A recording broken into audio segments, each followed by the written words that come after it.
Hey, hey, that's what I'm talking about. Welcome to the folder, everyone. I'm Ruben. It's been a little while since I've been on here, but it's great to be back on. Thank you for everybody for listening to the last episode called Small Business Glue. Pretty fast and furious, but we got it done, and it was really good. So what I, you know, it I was really contemplating doing this because this is going to be kind of a hard episode to do. Um, it's going to be kind of emotional. Um, and, it's just, I hope this impacts somebody, in a real special and positive way. But, we're going to go ahead and we're going to dive into this. But first of all, I'm going to give my best friend Lonnie Northmore a shout out. Man, he's a awesome and faithful listener. It's good when, he tells me, hey, man, I listen to you, you know, at work or on my way to work. It's awesome. So I really appreciate it, and thank you, best friend Lonnie Northmore out in Belton, Texas, for listening. So what we're going to talk about tonight, we're going to talk about a forced new you, and this is going to be on loss and mourning of someone. Um, we all start off with the character that we build as we're growing up as children. If you're a parent, you see your kids growing up, and at an early age you start seeing the kind of character that they're going to have like either a strong character or like when my kids were growing up, one of them was really shy. He was, my son, he's real shy, he's real quiet. My two daughters, they're very outspoken, and they pretty much speak their mind, so they're very strong. They have a very strong personality. But my son, he's real shy, so he's, I'm not saying that he's got a weak personality or anything, but he's shy. And all of everybody's different, but at a young age we start seeing how they're going to build a character, and as they grow, their character grows with them, and they become the person that they are. But there's a lot of times that they have this introverted or extroverted personality, and it's there's nothing wrong with it. Some people are outgoing, some people are a people person, some people are the ones that make it happen, and it's okay. But a lot of times different things build our character, like the military builds you builds a character. If you go to church, builds character. Workplace builds character. Just yourself in your mind, you build character, and there's nothing wrong with that because that makes you the person that you are. And every one of us is unique. We might have the similar characteristics, but we're all unique in our own special way. And that's who you are, and nobody can take that away from you. One person can take that away from you. But the one thing that can is when tragedy hits. Tragedy can, man, it can turn your life upside down. It can, spin you in a loop. It'll make you do a 180, going a different way. It'll do so much to you that sometimes you don't even know what you're doing. And it is something that, I don't wish any kind of tragedy on anybody, but that's part of life. We can't help that. That is part of life. And it's sad, but it's true, and we can't do anything about it. So tragedy hits, right? Somebody passes away, and it hurts you. It wrings you out from the inside out, and if you don't if you're not focused, it could just lead you a different way. And I mean, just follow me with all this, and we're going to get into some things. Um, when somebody that you're very close to passes away, say a parent, sibling, a family member, a friend, it changes the way that you are. It changes the character in you. It brings out something else. It forces a new you in a lot of people and in different ways. For one, it makes you think life in a different way, because we all go through life, and we wake up in the morning, we do our regular routines. We go out and we go, buy coffee, or we buy breakfast, or we go straight to work, straight to school, and things like that. But when a death hits close to you, we start thinking differently. We start thinking, man, life is too short. I need to hug my mom or my dad or my brothers and sisters, my kids, my spouse. I need to hug them and say, I love you in the morning, or I need to call them every day. And it makes you change in a way like that.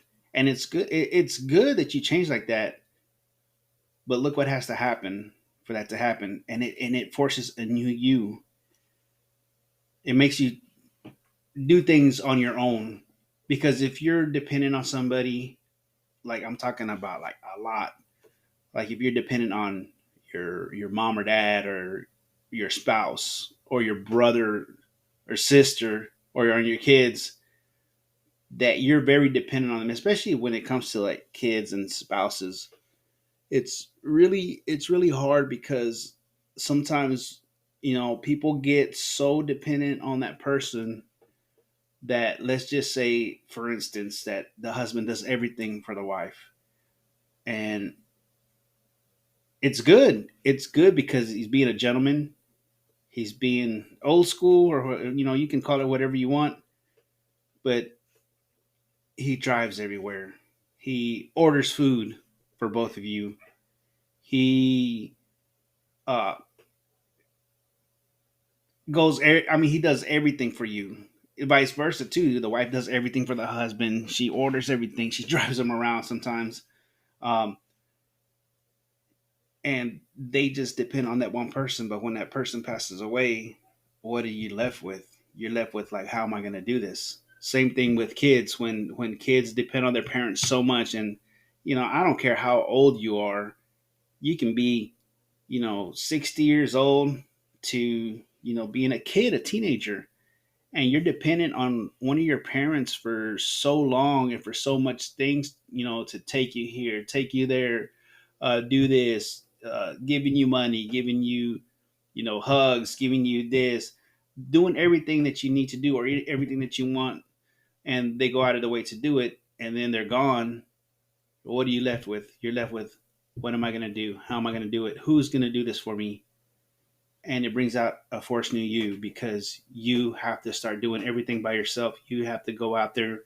You have to learn how to do everything. It's basically like you have to learn how to be somebody independent, like you were before you got married. That's for the married people, or for the people that that have spouses or partners, and you're forced to do all that by yourself.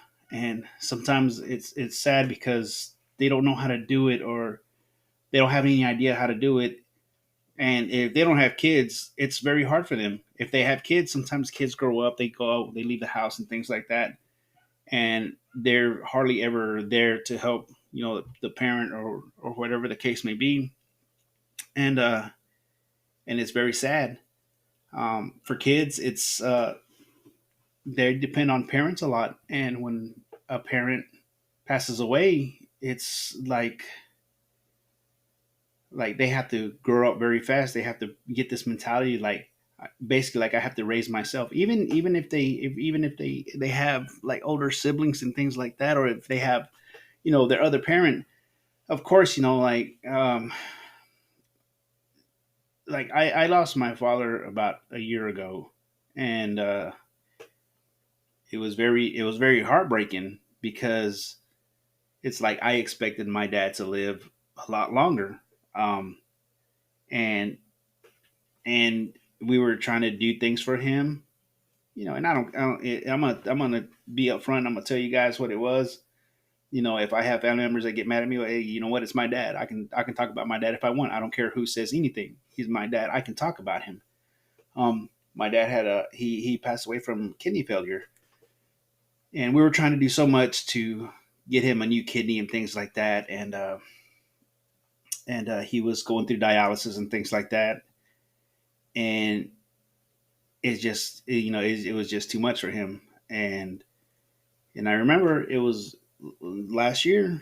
Last year, Thanksgiving was the last time that I got to sit with him, and it was Thanksgiving Day. I went over there because he was with at my grandmother's house, and I went over there, and I remember sitting with him at the table, and we were eating a little bit, and we were laughing, and me and my dad, we were laughing, and we were talking, and we were just having a really good time, and he looked very happy, and And then like all of a sudden he just said, "Hey, you know what? I feel tired." And he gave me a hug, and he gave me a kiss. He's like, "Hey, mijo, I love you." And I'm like, "Oh, I love you too, Dad. I'm gonna go ahead and go."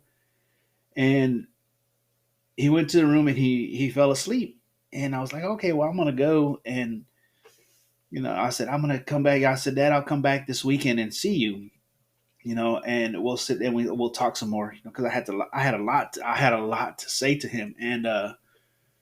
And I remember it was that Sunday after Thanksgiving, I get a call from my aunt, and then my brothers start calling me and tell me that I need to go over there because they said that my dad had passed away, and I rushed over there, and it had happened, and of course we were trying to find out why and how and things like that, and just so many emotions going through my head, and I'm the oldest brother, so I was trying to be strong and all this stuff when I'm like, I know I'm the oldest brother, but like I said, you're forced into something else because I was like, you know what, in my mind I was like, I have to take charge of this.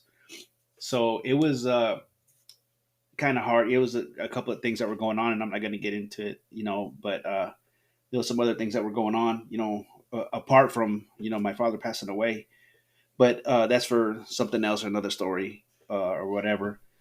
But I get there and I'm like, I'm the oldest. I need to step in. I need to step in my dad's place. I need to step in his shoes. I need to take control. I need to be with my brothers, and I was trying to be back and forth with my brothers, because I have little brothers. And then I have two sisters too, and they came later, but that's another story in itself. But I was like, I need to be there for my brothers, because I have little brothers. I say little, but there's they're like 40, 44, 39, 27, 21, and 16. And I was like, man, I was like, what am I gonna do? So I start thinking about like, I need to do this. I need to step in. I need to be like a father figure and stuff like that. But that was all going through my mind, and I went into this whole other thing, and it changed the way I was, and nothing can prepare you for this kind of things, just like I know a lot of people that have lost, parents, and some of the parents, they're rocks to them, they're there every day with them. Some live with their parents and stuff like that, and it makes it harder because you see them and you interact with them every single day. And when they leave and when they go or they pass away, it changes you into somebody that you take charge of things. And then depending on if you have older brothers and sisters, or if you're the only one there, or if you're the only one around that lives close to your parents, it puts and it's sad to say, but sometimes it puts a burden on you because you have to do everything, while you're in. And it's not, and I'm not blaming your siblings for living far away or anything, because that's their life. Everybody's got to make a life, that's the way it is. That's what we're meant to do, is we have to make families and stuff like that, and we sometimes people move away, and that's fine. There's nothing wrong with that. But the ones that live closer, they have to they see the aftermath of everything. They see the aftermath of how the mom or the dad are, when somebody passes away. And it's hard. It's very hard, and it's a burden. Is it a bad burden? It can be, but then it's like it's like a burden. I kind of think of it as a burden of love, because you're gonna do everything you can to help your mom or dad in that tragedy. And I think it's a great thing, because you're there to help them. Or, like, if you lose like a child or something. I know people that have lost children, and it rips them apart, and they have to change into something else. It's like a little piece of them has to change, and I'm not saying all of them has to change, but I'm just talking about some characteristics and things like that. Some things have to change. You have to, if you're used to doing something with them, or if you're used to talking to them about something, if you're used to talking to them every day, you have to fill that void somehow, and you have to you start, talking to your other kids more, or you start doing other things, or you could be like, oh, I remember when me and my son or me and my daughter used to do this, and you still do them little things. And it just forces you to change. It's a forced new you. If you've lost, certain family members, like grandparents. I lost my grandmother when I was real little.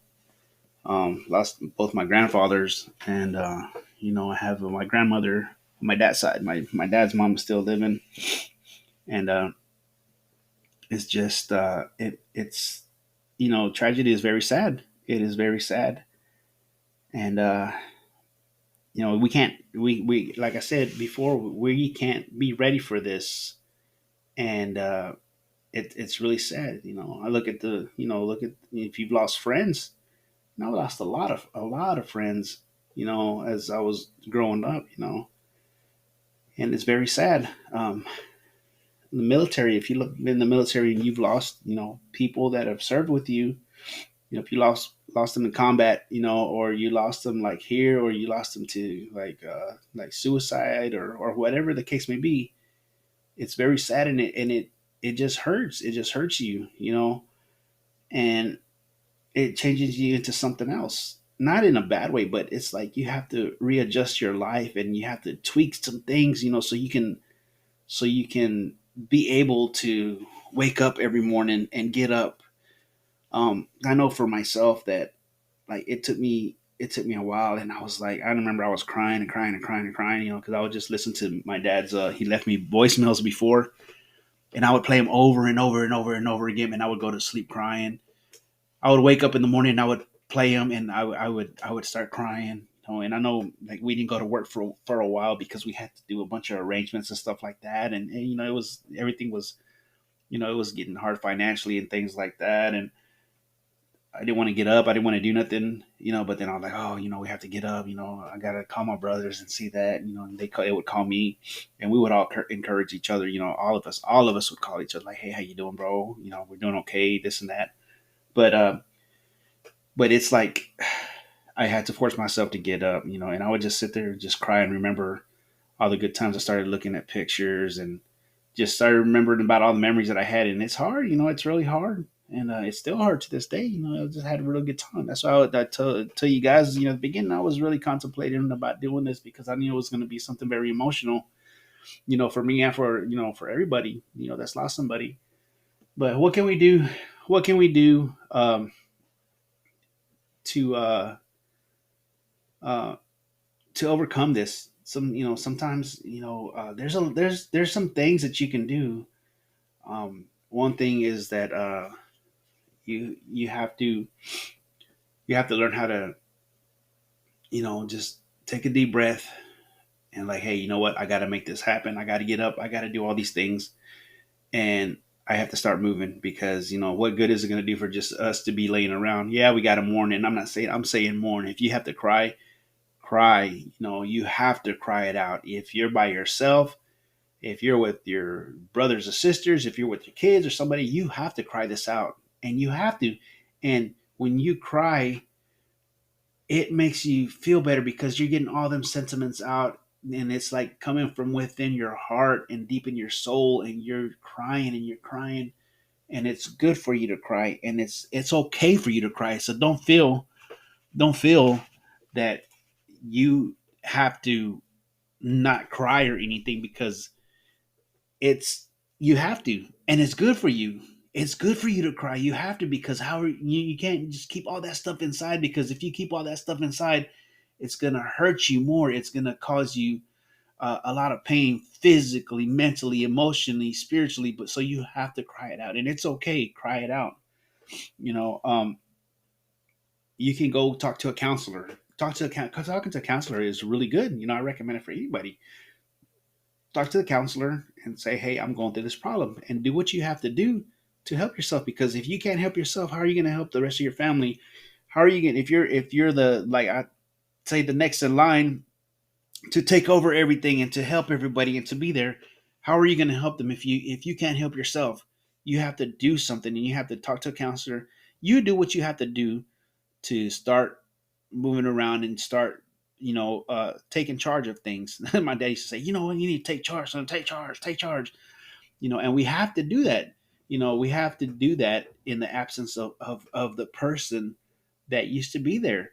And it's not that we're forgetting them, it's just that we're taking on that role. We're taking on, we're putting those shoes on, we're going. So tragedy is very bad, and it turns you into something else. Turns you into it forces you into a new you. But sometimes it can be good, because we learn a lot of things. We learn how to be overcomers, and that's what I'm trying to get at all this. From force you become an overcomer. You become somebody that's victorious. You become somebody that what, I know, if I go through something, I know that I can overcome. I know I have people that help me, that help me overcome. I know that if I have somebody to talk to, I can talk to somebody. Because we all go through different things, and sometimes we go through the same thing, and we can help each other out, and we can talk about it. Because, like, if somebody says, "Hey, you know what? I lost my dad," I'm like, "Hey, you know what? Let me tell you, I lost my dad too, and this is what I had to do." And it's like you're there as a coach, to help them, because a coach doesn't want his team to lose. He wants them to win, and that's what we have to be sometimes. Sometimes we have to be life coaches, even though that if you're not certified or you haven't gone to all these schools and everything. You know what? Life teaches you how to be a coach. So if you have somebody that can be a coach for you, listen to them, because they're not going to steer you wrong. Um, like, if you want to, you know, shoot me an email, or if you want to shoot a message, you guys can always reach me at on my email. uh the You can reach me on my email, and it's on the folder dot podcast 76 at gmail. Again, that's the folder dot podcast 76 at gmail. You guys can ask me any questions. If you want to vent, just leave me a message, and you can vent. I look at my email every day, and I will answer everybody that has a question, or everybody that has something. If you need, like, advice or something, I'm not going to say I don't know everything. I don't know everything, but I'll do my best to help you and to put you in the right direction, or by the experience that I've had before, or the experience that I have right now, to help you any way I can. So again, if you have anything, if you want to talk about anything, if you want to ask a question, you need some advice, or you just want to vent, you can reach me at thefolder.podcast76@gmail.com. Time's getting short, guys, and let me know if you want me to do something else on this. And I know I just touched it. I touched very briefly because I don't have that much recording time, but I touched very briefly on this, and it's it's I thank you for taking time out of your schedule to listen to this, and I hope this has been an impact for you, and it helps you in a really special way. So I'm gonna go ahead and do my business plugs right now, um, and then we'll be signing off. So business plugs: Tex American Flooring Co. with Maurice. He does carpet, vinyl plank, ceramic tile, backsplashes, and everything. Give him a call at 254-226-1695. Give him a call, and he'll be going to give you an estimate and things like that. And he does a very, very great job. So give him a call. You can also call my friend Patrick with Rollaway Junk. You can call him at 254-500-8600. I'm telling you, if you have any kind of restoration that you're doing at your house, if you're doing a remodel, if you're just trying to clean it up and you just have a lot of stuff that you need to throw away, and you say, I don't know what to do with this, give Patrick a call. He'll come and he'll pile it up and he'll throw it in his trailer. He'll take it to the dump, and you won't have to lift a finger. So give him a call. He's a great guy. He'll sit there and chit chat with you and talk about it. He's a real good guy. So give him a call at 254-500-8600. You can call my friend Manuel at Desert Smoke Barbecue at 325-333-3292. Man, he makes some great barbecue. He'll cater. If you want him to cater, you can give him a shout on his email at mailman, MELMAN 63002 at gmail.com, and he'll go out and he'll cater you. You just let him know what you need. If you're in the Abilene area, just give him a call, and I'm sure that he'll hook you up, and you can get some of that great barbecue. If you're looking to get fit, you can call Barbell County Fitness with my friend Jason out there in Temple, Texas at 254-217-1304. Telling you, Jason has a very good program out there. His gym is unique in a lot of different ways. So I encourage all of you, if you want to get fit, he will get you fit with your body, but he'll also get your spirit fit. So if you want something different, and you're tired of them same old gyms that you just go in there and it's like all crowded, and you can't never get anything done, I'm telling you, give Jason a call or go by Barbell County Fitness out there in Temple, Texas. Give him a call at 254-217-1304. You can also call my friends at RPG Outdoors with Robert and Angela Garcia. You can follow them on Facebook. Man, they do a lot of great things. They make a lot of artificial baits. They get things done. It's very neat. Um, it's amazing. So you can follow them on Facebook if you have any orders. If you guys are fishermen out there that are listening to me, try some of their products. Go ahead and order some of their products, and you'll see how they get a lot of stuff done, and you will catch some fish. They have a lot of great contacts in the fishing world. They have people that can make rods, custom rods and reels and things like that. But the one thing that I really like about them is they help veterans. They go out there and they help veterans, and they take them out fishing and stuff like that. So if you're a vet and you want to participate in some of their events, look them up on Facebook and give them a call, message them, and I'm sure that they will be more than happy to help you out. So without any further ado, I will bid you good night. Thank you so much for listening to me. I really appreciate everybody that's listening to me, and it's amazing, and I'm glad I get to do this. So I hope that you've had a great time. I hope that you got something out of this. So if you guys want something else, if you want any kind of got any show ideas, if you want me to do some more on this subject, or like I said, if y'all want me to just ask me questions, please feel free to contact me at thefolder.podcast76@gmail.com. Follow me on Facebook. I'm on Spotify. So follow me there, everybody. Thank you so much for all your support. You guys are great. Thank you. I can't thank you enough. And remember, everybody, stay 80s and God bless.